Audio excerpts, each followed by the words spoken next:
the trailblazers, the dream catchers, the rock stars of the startup world. We showcase their stories, their fears, and their victories. That was the startup world till last year. But now there's been a big turmoil in this world. Valuations are being questioned, ambitions are being reconsidered, and many believe that the Indian startups that were badly in need of a reality check got it. And how? But is it all doom and gloom now? Is the euphoria gone forever? Will innovations dry up? Will the startup world become a kneel down and roll over world? Not at all. Yes, Unicorn Season 2 is back, bigger, bolder, and edgier.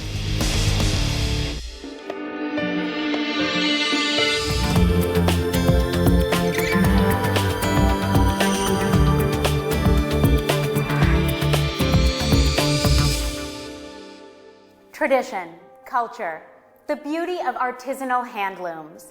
These are some of the images that come to mind when I think of the startup we're focusing on today. This is Jaypore, an online seller of traditional crafts and fabrics. Armed with a new round of funding, Jaypore is all set to scale up, and its founders say they've got the financial plan to sustain it. But the online marketplace is crowded, and every company is vying for both monopoly and territory. So does Jaypore have what it takes to strike a chord with its customers? We'll find out.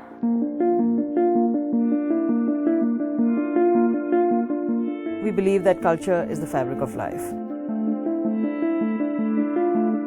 The world is turning into one homogeneous global theme park, and there's a real risk that the unique character that this part of the world has acquired over millennia will be lost in a matter of a few generations. Jaypore is our humble attempt to try and turn the tide, to showcase our culture and legacy that manifests so splendidly in our craft forms.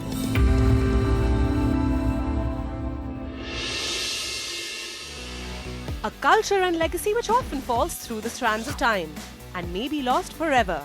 Showcasing this heritage on a revenue-generating platform is no easy feat. And that's the mission of these founders. Meet Shilpa Sharma, the co-founder of Jaypore, an e-commerce portal which aims to take Indian-made products to the world. And matching her vision craft by craft is co-founder Puneet Chawla, who realized that the huge market for Indian crafts was as yet unconquered.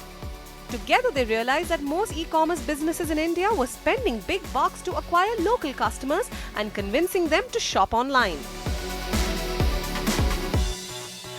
Jaypore is an online retailer for some of India's most beautiful handcrafted products. We showcase a variety of products that are sourced from all across the country, right from fashion and lifestyle accessories to jewelry.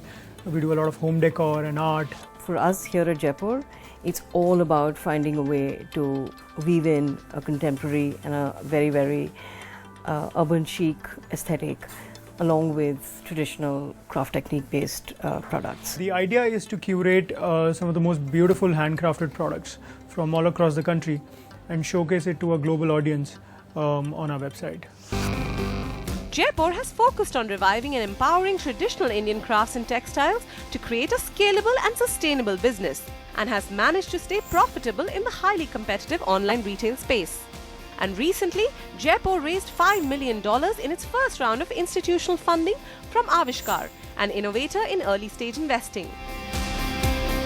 Early days, the fact that we were bootstrapped and there was a lot of roughing it out and we weren't necessarily spending too much money, I think did help. Because of that, what we've done is we've built a business with solid unit economics.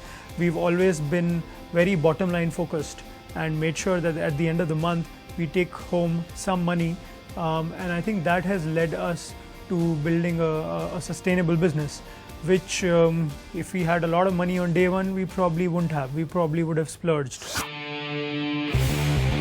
Jaypore presents collections online by partnering with artisanal communities, textile designers and independent artists, and curates it on a visually appealing platform. The Jaypore founders know that there is a huge appetite for traditional crafts and most are willing to pay a huge price for it, which is why each item is carefully prepared, packaged and shipped across with extra attention to detail, says the Jaypore team. But every founder has an objective, a lofty and at times bold ambition. What will it be for Jaypore? Our objective here at Jaypore will always be to find a subtle way of introducing a very, very modern outlook to traditional product and create a design language of our own, one that identifies us with the product. To say that we want to be the ambassadors of the national aesthetic of the country would be a good way of putting it. But e-commerce is a sea where many have dived in headfirst and not all have survived. Some have drowned. Is Jaypore resilient enough to survive the changing dynamics of the Indian startup ecosystem? So the resilience that you talk about has actually been a part of our DNA pretty much since day one. We've actually mastered that approach over the last 4 years. So I feel that we are very well positioned to take advantage of the landscape, of the new landscape of needing to be more resilient, and we've actually pretty much got a head start over the others, and we see that the future is bright for us. Well, it's going to take a lot more than just words to convince us, because let's be frank, many are saying that the party is over for Indian startups. But we want to go beyond the doom and gloom and ask some pertinent questions. Where does Jaypore source its wares from? What benefits does it provide to local manufacturers? How will Jaypore differentiate itself from other online retailers? Our biggest differentiator always has been the quality of our curation. We travel the length and breadth of the country to find very, very high quality, exquisite handcrafted product, right from the artisans, and offer that on a platform which is available for the global buyer. So I understand you guys have gotten some additional funding recently. What do you plan to do with the new cash flow? We've been bootstrapped for the last 3 years. Each one of us have been doing 3 jobs. We intend to hire a bunch of people and get a solid team in place for the growth that's been projected for the next 5 years. Also, we plan to spend some money on brand building. Thus far, most of our marketing initiatives have been online, which is mostly performance-driven marketing. But we do want to get brand positioning in place. We've heard it from Puneet about all his plans to make his brand a force to reckon with. Let's now find out what Shilpa has to say. The Indian retail space is obviously very overcrowded. How does Jaypore stand out?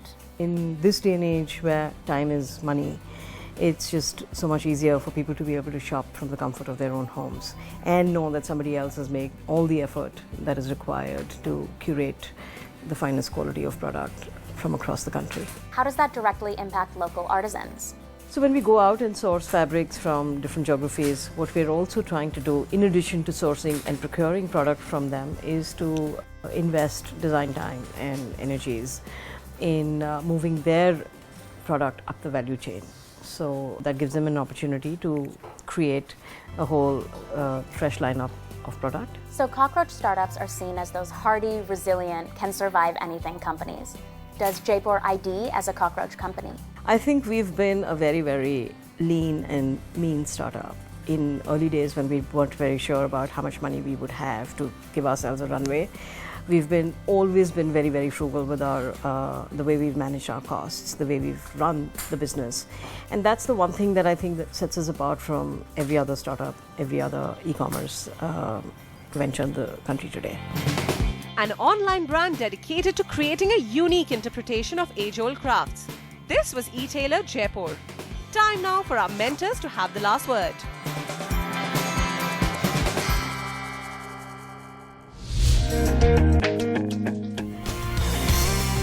Meet Padmaja Ruparel, the dynamic and outspoken president of one of the world's largest group of business angels, Indian Angel Network.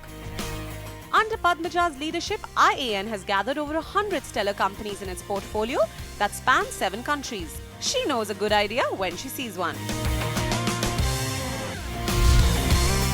Meet our mentor Rajat Tandon, Vice President of NASSCOM 10,000 Startups. Rajat is actively involved in scaling up the startup ecosystem in India and advises the many startups under NASSCOM's 10K program.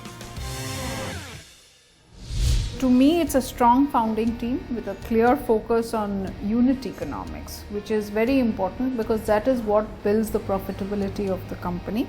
and it has been able to, I think, curate products which caters to the taste of the customers that they are targeting. They have to build this armor so that their uniqueness continues to remain a uniqueness, and so that other people in the industry, which are similar industry in the e-commerce, are not jumping into their bandwagon and trying to offer competitive solutions.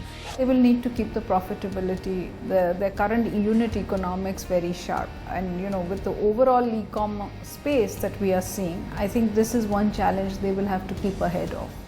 If you trace the genesis of a great idea, it often begins in some small city or far-flung town, often where its creator grew up. This holds true for startups as well. In the past, when startups began in smaller cities, like Ask Layla or Instamedia, they moved to the bigger metropolitans when their ideas took off or they wanted to scale up.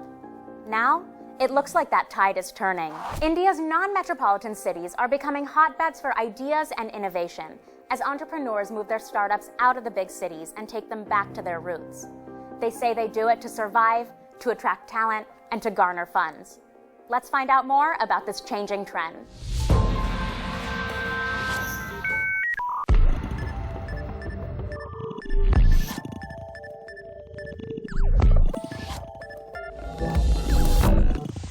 We've seen a lot of startups coming up from the smaller cities, and these guys are really strong propositions because I think their understanding of the on-ground realities in their markets are much better.